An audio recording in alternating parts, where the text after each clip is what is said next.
How's your summer been going, Feigang? Not bad. Just like busy every day in the restaurant. Busy every day.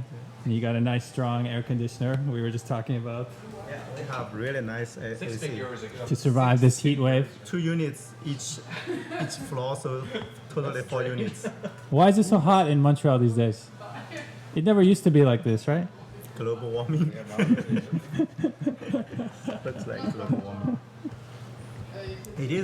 It is warm everywhere by average. My hometown used to, I guess 30 years ago when I was a kid, or even 40 years ago, like every year the snow accumulates slow like 1 meter Yeah. deep. But right now, even 20 years ago, like my parents told me, even there's no single snow the whole year. Seriously. Yeah, seriously. Where's your hometown? It's Jiangsu province, north to maybe 300 kilometers north to Shanghai. North of China. Yeah. No, in Or the middle, not? right So in the middle. Oh, the middle gets snow too. Yeah, right in the middle. Okay. Yeah, when I was kid, like we always had a lot of trouble with snow, very deep. Now like it's gone. Montreal. In my memory, kids' memory, it's like Montreal snow. But like even 20 years ago, we had no snow at all. Sometimes you get one snow, but melt right away, little bit. Are you worried about that? Do you think about No, I'm not global worried warming? about- No, not for me. I'm worried about my business. Why are you worried about your business? You have to support the family, make money, support the family. Is it hard running a restaurant in Montreal? Yeah, especially I guess the pandemic thing. People Like, working from home, so still less people in downtown.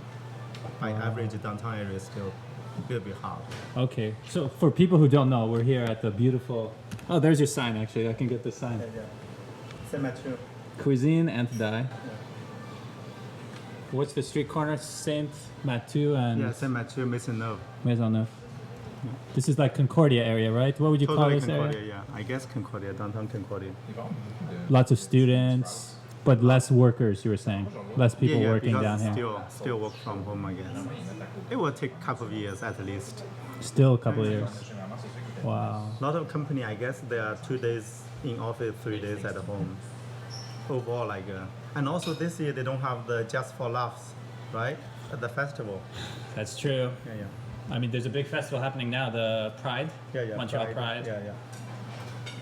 So it's overall, I guess, by average, less people in downtown area. It must be stressful life having a business like this. Like every month, Yeah. revenue is different. Yeah. Good month, bad month. But for me, it's Oh, thank you. Wow. it's not a big deal because like I work really hard. So I grew up in rural area, so I'm good with kind of physical labor thing. So not You were working in farming country yeah. or? Yeah. When I was a kid, the first moment I had a memory, so I start working really hard. Like How there's old- how old were you? How old? Child labor. Seriously, you have to help the family in the farm. Wow. So all the memory, like As old as you, as young as you can remember, Yeah. you were working. yeah, Wow. the serious stuff. So restaurant seems easy now, maybe. Exactly nothing. So that's why I work here 7 days. 7 days a week. Yeah, every day. Wow. Yeah, that's not bad for me. Actually, it's a good exercise. Wow. It is. But if you could take weekend, you would rather have weekend off, or you like to work? I don't know what to do actually. If I have too much time free. Start a podcast. Yeah. Start a YouTube channel, maybe. Yeah. Show the world your YouTube skills. Yeah. No, YouTube is really bad for me. But I spend a lot of time listening to YouTube or Spotify. Yeah. That's Podcasts. yeah, And to get more information. To practice English, more information, yeah. always improve. Yeah. It's better to improve though. To improve language or improve language everything. skills. Is skills like language, the knowledge at least, Yeah. to see what's going on. Was the language hard when you first moved here? I had a solid foundation of English, reading, like kind of writing from the training all the time, like when you go through the school system Yeah. in China. So that's kind of solid, like grammar, those vocabulary. But then the listening and the speaking part, it's kind of very hard at the beginning. So just over time, I've Wow. been learning English crazy like for 20 years already. 20 years. Yeah, seriously, really, Wow. like spend a lot of time learning, and a little bit French as well. So maybe someone is watching this who is struggling to learn a language. Yeah. Do you have any advice for them? What's been helpful for you? For me, just like interest. You have to have the interest to know what's happening in the world, especially in the U.S. Like I spent US is crazy these days. this crazy now, but like 20 years ago was fun, and I watched a lot of sitcoms, those kind of drama shows, like Desperate Housewives. Desperate Housewives. That's the best. It's the best because there's no background music. That's the best part. I always Okay. recommend that to everybody because like people in the TV keep talking all the time. So covers every day Yeah. daily stuff, activities. So Yeah. they keep talking all the time. So there's no dead air. What about like Friends or other Friends is comedy like shows? that comedy like that kind of language is too difficult for the beginner or intermediate level because they got a lot of humor. You have to know a lot of background stories Wow. to understand. Also, the way they speak, they try to. It's too quick, right? Too fast. It's not easy. But I didn't think about that. You're right. Humor is always like back and forth. Yeah, quick, exactly. quick. Very difficult, actually. You have to read the transcript. I used to read the whole transcript on the internet about Friends.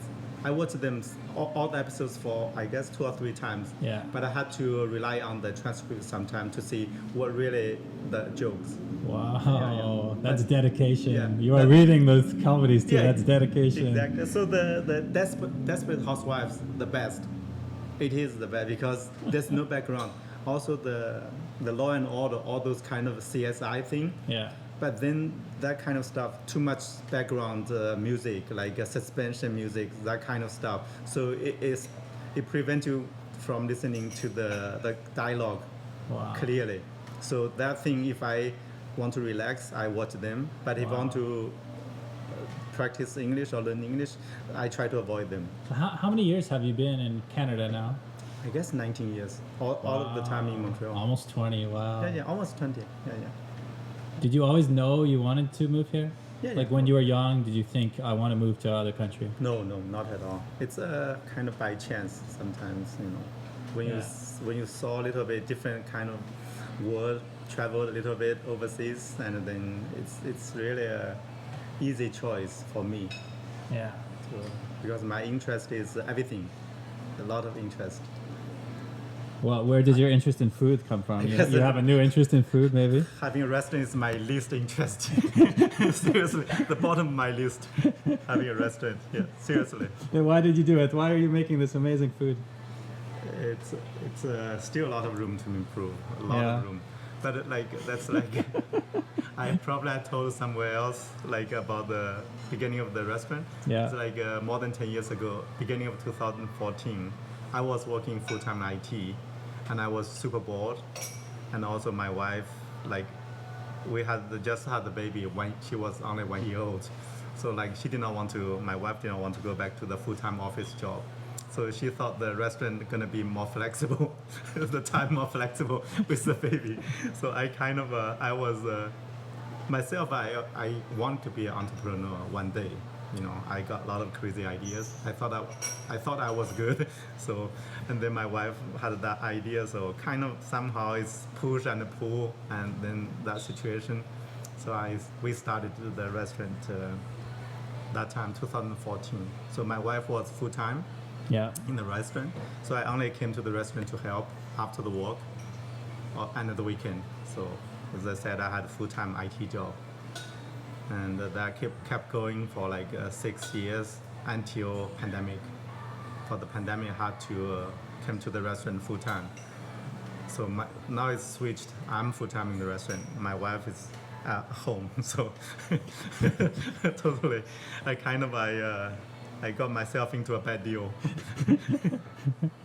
Seriously, It's been hard it's having a restaurant. yeah. But as I said, I'm used to be a physical work, so that part is not a big deal for me at all. Even the first several years of the restaurant business, the weekend, the weekday night, I went there. I worked till 11 or 12 o'clock, really helping the kitchen, the front, everywhere. So I got for several years, I got a lot of experience from kitchen already, working along like a kitchen helper, assistant to get a lot of experience already. So 6 years, like part-time experience, the first 6 years. But there are I noticed there are a lot of Chinese people living in Montreal these days. Yeah. Does that help with having a Chinese restaurant? A little bit. It depends on what kind of customers, like how many percentage, like Chinese customers or like the local Chinese customers. Right now, probably we're 70-30%. 70% local. Only. 70 local. Yeah. Okay. Used to be 50-50 though, I guess. Okay. Yeah. Wow. Yeah. But for me, I really don't mind that much as long as people enjoy the food or eating here. It's fine. Yeah. Wow. Any advice for someone who wants to open a restaurant? A lot of people, because I wrote a Chinese blog in Chinese. I wrote a lot of blogs about running a Chinese restaurant in Chinese. Like it's long blogs. Every blog about 3 pages or 4 pages at least. I have almost 100 blogs. So I told them 100? Yeah. Man, how do you find time for all this? Before, I work in IT, a lot of free time. And funny thing is, a lot of people, Chinese people, they want having a bubble tea restaurant or the other Chinese restaurant. A lot more than 10 came to me for advice because I wrote some practical idea, like what happened, you repair this or that, like very practical blogs. So a lot of them came for advice. I always told them, like, if you haven't signed the lease yet, stop the idea. Stop. Yeah. If you sign the lease already, I can give you some advice and then hope you good luck. Because it's not a business for everybody. It's very tough. So if you can escape. That's exactly what you're saying. The line is, have you signed the lease yet? It's kind of like having a baby. You're stuck. Once you have the baby, you're stuck. Hooked. You're on the hook already. So wow. Unless you're really prepared or you have really great idea or really unique idea or some unique cooking skills, Wow. Yeah. Well, I remember when you first reached out to me, you invited me to have a meal at your restaurant and to have a conversation, and I've seen that in you, Feigang, the few years we've known each other. You're always welcoming people. You're always curious to meet people, to know their stories. And the best part also, the side effect or the byproduct for having restaurant is good to see a lot of customers, to know their stories. Sometimes just some people, they come here, have the meal. So sometimes little chat, and then they want to talk about more about you themselves. Make friends sometimes. Yeah, exactly. Or know stories. Sometimes you can have a table of customers from United States. Sometimes they are gonna tell you their story, their opinions or something really fun, really interesting. Yeah. Cool. Well, we should probably eat this delicious food before it all gets cold. Great. Thanks, Feigang. That was great. Welcome. Yeah. Bon appetit. This rice for you. You don't need rice? No, I ate too much yesterday. I watch weight every day, so today I'm not supposed to eat today. Seriously.